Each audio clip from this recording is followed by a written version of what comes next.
starting with nothing but an old tire in his own two hands. Today, this man decided to build himself a luxury wilderness shelter all by himself. He looked around carefully and picked a sunny wind-sheltered hilltop. Open view, close to water, the perfect place to settle down. Without hesitation, he grabbed his axe and began chopping down sturdy logs, hauling them back one by one. Sweat rolled down his face, but that small, expectant smile never faded. He first stacked the logs into a half-circle wall, then firmly embedded the old tire inside. At first glance, the design looked strange, but it was surprisingly ingenious, reinforcing the structure while shielding it from sand and wind.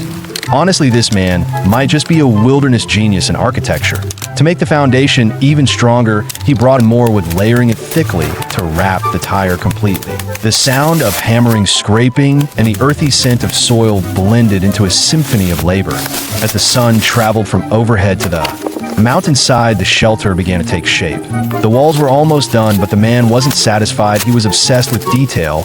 He fetched thicker logs to strengthen every stress point.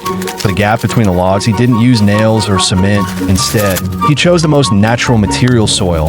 Handful by handful, he smeared mud into every crevice. The thick layer of clay clung tightly to the wood grain, strong, natural, and environmentally friendly. Each tap, each patch was like sculpting a work of art. Soon a solid wooden wall stood tall. He deliberately left a tree growing in the middle, letting the building blend seamlessly with nature, giving the shelter a soul that could breathe. Next came the roof. He cut strong branches and tied them tightly with hemp rope, forming the frame. Then he gathered dry grass and fallen leaves to cover it thickly.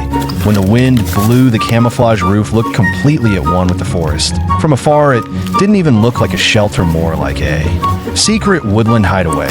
But he knew that the soul of a home lies in the details. He spread another layer of soft mud over the entire surface, sealing every tiny gap.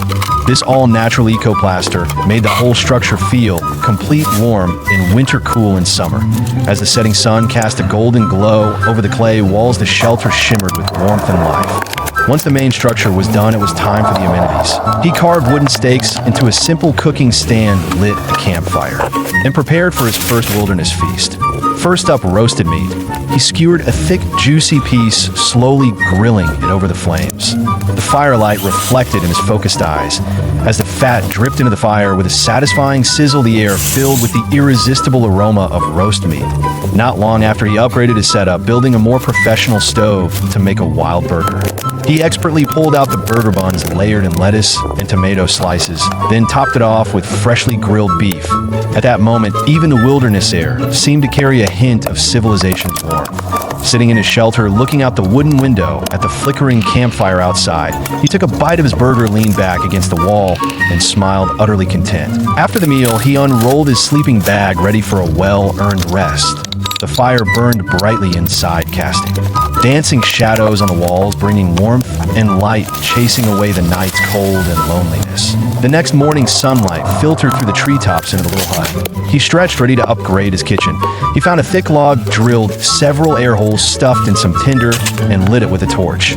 Instantly, the log turned into a powerful rocket stove, burning hot and efficiently. Beside it, he built a sturdy clay and wood stove to hold larger pots. As the flames rose, he began cooking. Oil sizzled in the pan, and as he tossed in chunks of pork, the fragrance spread instantly.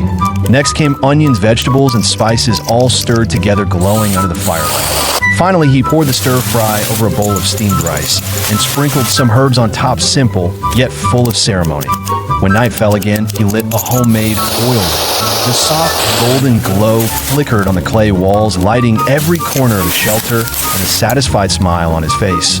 Sitting in his self-made wilderness mansion, savoring his handmade dinner, listening to the wind brushing past the roof, there was no noise, no pressure, only warmth and peace. In this little world that belonged only to him, the fire was his friend, and the shelter his home. At last, with his own two hands, he had built himself a life of freedom and quiet stability.